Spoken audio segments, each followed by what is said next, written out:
خیال ہے کہ وقت آ گیا ہے کہ ایک بار جائزہ لیا جائے کہ افتخار چودھری کے دور میں جن کو ججز لگایا گیا تھا ان سب کی اسکروٹنی ہونی چاہیے.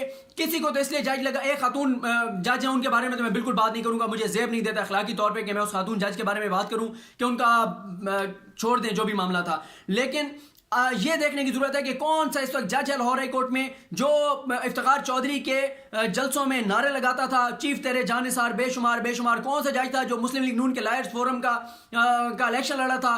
کون سا جج تھا جو افتخار چودھری کے بہت قریب تھا, جو ایک فیصلہ افتخار چودھری سے پوچھ کے کرتا تھا؟ کیا اب بھی وہی کام ہو رہا ہے جو جسٹس ملک قیوم کے دور میں ہو رہا تھا؟ شاید مجھے لگتا ہے کہ تھوڑا سا سسٹم بدل گیا ہے. پہلے جسٹس ملک قیوم جو ہیں ان کو ڈائریکٹ شہباز شریف فون کرتے تھے, اب شاید پتہ نہیں کسی اور کو کہہ کے اور کرایا جاتا ہے. سمجھ نہیں آ رہی کہ کس طرح کے فیصلے ہو رہے ہیں.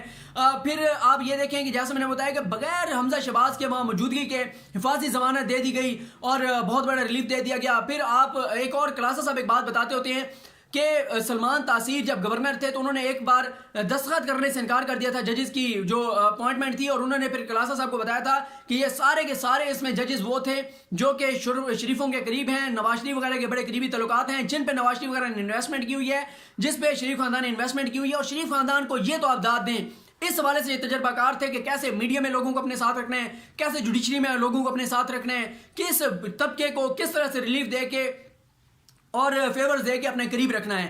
اور اسی لیے شاید ان کی وہ پرانی جو انویسٹمنٹ ہے وہ شاید ان کے کام آ رہی ہے. یہ تو میں نہیں کہتا کہ یہ جو ججز ہیں انہوں نے کوئی نواز شریف وغیرہ کے کہنے پہ, لیکن میں ویسے اوورال بات کر رہا ہوں کہ وقت آ گیا ہے اس بات کو دیکھنا ہوگا کہ جس طرح سے ہماری جوڈیشری اور لوگوں کے اندر جس طرح سے مایوسی پھیل رہی ہے کہ ہماری جوڈیشری کیا کہ حمزہ شہباز کو نیب گرفتار کرنے کے لیے جاتی ہے, اس کو ریلیف مل جاتا ہے. آج مجھے حافظ عبدالغفار ایڈوکیٹ صاحب ہیں, وہ بتا رہے تھے کہ جی وہ کچھ مجھے قانون کا حوالہ دے رہے تھے کہ چھٹی کا کوئی معاملہ نہیں ہے, آج وہ یہ ٹیک اپ کر سکتے تھے جو سردار شمیم صاحب ہیں. میں نے کہا مجھے ایک بات بتائیں, جس دن ثانیہ ماڈل ٹاؤن ہو رہا تھا, دن دہاڑے ورکنگ ڈے تھا, سرعام گولیاں چل رہی تھیں, ریاستی دہشت گردی ہو رہی تھی, لوگوں کو خواتین کو پریگننٹ خواتین کو جبڑوں میں گولیاں ماری جا رہی تھیں, 100 لوگوں کو گولیوں سے زخمی کیا گیا, 14 لوگوں کو شہید کیا گیا. اس دن اسلام آباد high court Lahore high court کہاں تھی؟ اس وقت لاہور ہائی کورٹ کو اپنا اختیار کیوں نہیں یاد آیا؟ اس دن کیوں نہیں اس کو نوٹس لیا؟ جو آپ کہہ رہے ہیں کہ وہ اس کو نوٹس بھی لے سکتے ہیں بہت سارے معاملات میں, ہائی کورٹ گو کہ یہ الگ سوال ہے کہ وہ لے بھی سکتے ہیں نہیں لے سکتے اس وقت. اور مجھے ایک بات میں نے ان سے بھی کہا, مجھے کسی ایک عام بندے کا بتا دیں کہ کسی عام بندے کو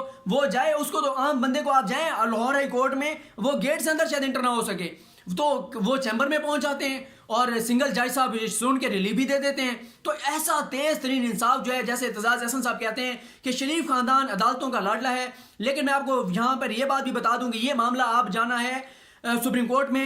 یہ جب یہاں سے فیصلہ ہوگا, پہلے تو اب جتنا ایک دباؤ آ رہا ہے, جتنی ایک جانبداری سامنے آ رہی ہے, اس کے بعد بہت مشکل ہوگا کہ جو 8 تاریخ کو جب سماعت ہو تو ان کو حفاظتی ضمانت دی جائے. اگر حفاظتی ضمانت نہ ملی اسی دن حمزہ شہباز گرفتار ہو جائیں گے, ادروائز یہ معاملہ جائے گا سپریم کورٹ میں. بار بار آپ کو کہہ رہا ہوں کہ اصل چیزیں جا کے اور فیصلے جو ہوں گے وہ سپریم کورٹ میں ہوں گے, جو مین کیسز جب سپریم کورٹ میں جائیں گے.